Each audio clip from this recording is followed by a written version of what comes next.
আসসালামু আলাইকুম ওয়া রাহমাতুল্লাহ। একটা জরিপ প্রকাশ পেয়েছে, যে জরিপে দেখা যাচ্ছে 5% ভোটার এনসিপিকে সমর্থন করে। জরিপটা পরিচালনা করেছে ইকোনমিস্ট পত্রিকা। আমরা গতদিনও একটা কথা বলেছিলাম যে আওয়ামী লীগকে 57% জনগণ দেখতে চায়। এই যে জরিপগুলা হয়, জরিপগুলার খুব বেশি ভিত্তি নাই। এগুলো হয়তো কিছুটা সত্যকে প্রকাশ করে, কিন্তু খুব বেশি ভিত্তি নাই। খুব বেশি ভিত্তি কখন হবে? আমি বলেছিলাম আগে, ভিত্তি হতে হলে যেটা লাগবে সেটা হচ্ছে বাংলাদেশের স্যাম্পল, মানে আনাচে কানাচে ছড়িয়ে ছিটিয়ে থেকে সব জায়গাতে গিয়ে লোকজনকে জিজ্ঞেস করতে হবে। এখন এনসিপি সদস্য যদি মনে করেন যে তাদেরকে যদি জিজ্ঞেস করে এনসিপি জনসমর্থন আছে কিনা, তারা 100 জনের মধ্যে 100 জনই তো বলবে এনসিপিকে সাপোর্ট করে। বিএনপির সমর্থক তাদেরকে যদি জিজ্ঞেস করে এনসিপিকে সাপোর্ট করে কিনা, তাদের সবাই বলবো যে না, সমর্থন করে না। তাহলে রেজাল্টটা বায়াসড হবে, রেজাল্টটার কোনো ফলাফলের কোনো মানে হবে না। বলেছিলাম যে বাংলাদেশের যে জরিপগুলো হয়, বাংলাদেশের যে কার্যক্রমগুলো হয়, বাংলাদেশের যে নেতৃত্বগুণ আছে, সবগুলাই হচ্ছে গিয়ে অপদার্থ।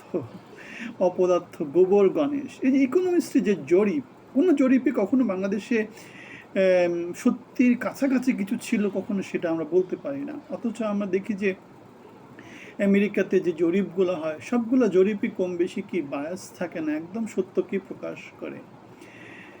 যদিও গত নির্বাচনে ডেমোক্রেটদের পক্ষে জরিপটা ছিল, কিন্তু রিপাবলিকান জিতে গিয়েছে। সেখানে আবার ওই যে ইমিগ্রেন্টরা, কেন ডেমোক্রেটরা হচ্ছে ইমিগ্রেন্টদের পক্ষের লোক, সুতরাং ইমিগ্রেন্টরা গিয়ে কারসাজি করে দেয়, কিন্তু হোয়াইটরা খুব বেশি কারসাজি করে না। সো যেটা বলতে চাচ্ছে, রক্তের মধ্যে দোষ, বাংলাদেশের রক্তের মধ্যে দোষ, আমাদের বাংলাদেশিদের রক্তের মধ্যে দোষ, ইউনুসের রক্তের মধ্যে দোষ। সেজন্যই বাটপারি করে বেড়াচ্ছে, গত 11 মাস ধরে বাটপারি করেছে। বাটপার তান্ত্রিক একটা শাসনতন্ত্র তৈরি করেছে। বাটপার আসিফ নজরুল, বাটপার ডক্টর মোহাম্মদ ইউনুস, বাটপার ফয়জুল কবির, বাটপার এই বাটপারদের দিয়ে, বাটপার সালাউদ্দিন, ডিমা সালাউদ্দিন, এদেরকে দিয়ে সরকার পরিচালিত হচ্ছে। এবং বাংলাদেশের জিডিপি কমতে কমতে 60%, 70% বিদেশি বিনিয়োগ নাই হয়ে গেল। কর্মসংস্থানের অবস্থা যাচ্ছে তাই। দেশে মপতান্ত্রিক সমাজ প্রতিষ্ঠিত হয়েছে। এই অবস্থা বাংলাদেশ কি অর্জন করেছে? এনসিপি কি অর্জন করেছে? জুলাই আগস্টের বিপ্লবটা বাংলাদেশে কি অর্জন করেছে?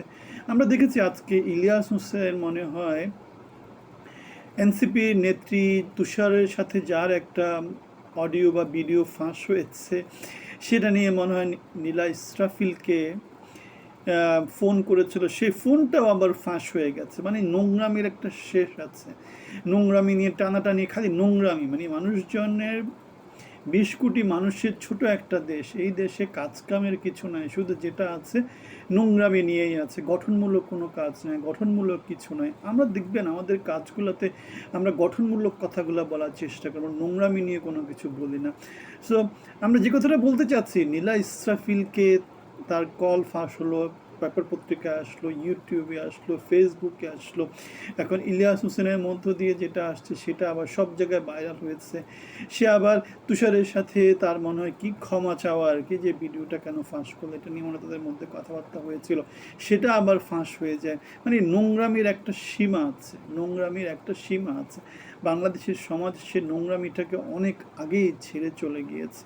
এবং সেই নোংরামি আমরা ডক্টর মোহাম্মদ ইউনুস এবং তার মন্ত্রী পরিষদের লোকজন যারা আছে, তাদের কেচ্ছা কাহিনীর মধ্য দিয়ে, তাদের প্রতিদিনের কাজকর্মের মধ্য দিয়ে আমরা দেখতে পাই যে বাংলাদেশ কোথায় আছে, কোন অন্ধকার গহ্বরের মধ্যে আছে।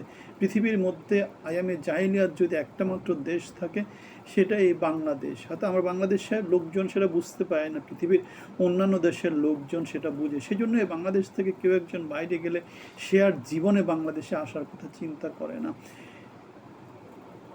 আমাদের যাদের পিছু টান আছে তারা হয়তো বা বাংলাদেশে থাকে। আমাদের বাবারা মুক্তিযোদ্ধা, আমরা 24-এর মুক্তিযোদ্ধা। আমরা বাংলাদেশের সম্পর্কে, বাংলাদেশ নিয়ে, বাংলাদেশের ভালোর কথা বলতে গিয়ে 5 বছর আগে আমরা চাকরি হারিয়েছিলাম। আমরা বিএনপির গণতান্ত্রিক আন্দোলনে ছিলাম। সুতরাং এই যে এনসিপির এই জরিপ, তুষারের সাথে নীলা ইসরাফিল, ইলিয়াসের সাথে নীলা ইসরাফিল, এগুলো সব হচ্ছে গিয়ে ইউনুসের নানা রকমের মানে মালমজ্জাহীন বাণী, বাণী সর্বস্ব যে শাসনতন্ত্র, এগুলো আমাদেরকে যেটা বলে বাংলাদেশ পরিবর্তন বাংলাদেশে কখনো আনতে পারবে না যদি না গঠনমূলক পরিবর্তন না হয়। রাজনীতিতে গঠনমূলক পরিবর্তন আসে, মেধাবী যোগ্যরা বাংলাদেশে পদায়িত হতে পারে। যারা বাংলাদেশ থেকে কিছুই চায় না, যাদের চাওয়ার কিছু নয়, যারা বাংলাদেশকে দিতেই চায়। আমরা দেখেছি ডক্টর মোহাম্মদ ইউনূস কীভাবে বাংলাদেশকে লুটে পুটে খেয়েছে, পরিবারতন্ত্র তৈরি করেছে, চিটাগাং কেন্দ্রিক সমাজ ব্যবস্থা তৈরি করেছে। সো আমরা যেটা নিয়ে কথা বলছি, আপনাদের যদি এখানে কোনো জায়গায় দ্বিমত পোষণ করেন কোথাও, সেটা আমাদেরকে জানাবেন। আপনাদের সবার জন্য শুভকামনা থাকলো, ভালো থাকবেন।